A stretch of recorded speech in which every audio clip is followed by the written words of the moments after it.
Достар, ассалаумалейкум. Бәріміз білеміз, баз айдайтындар обшивкалердің ауруларын, пистондары, мухалар түсіп қалып, есіктерін обшивкалер ойнап жүреді, дұрыс жаба алмай салдырлап жүреді. Бүгін сонымен алысамыз.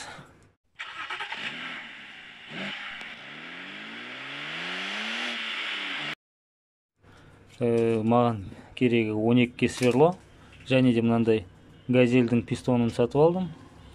Сосын багажниктің пистондары, мухалары 21, 14, 15.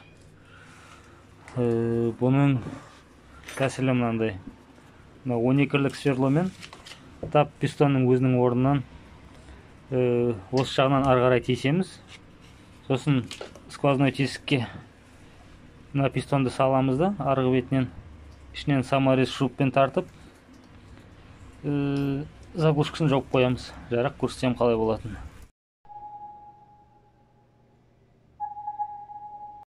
Мінекей обшивкамыз іш жағынан тескеннен кейін мына тесікке пистонымызды мухан саламыз.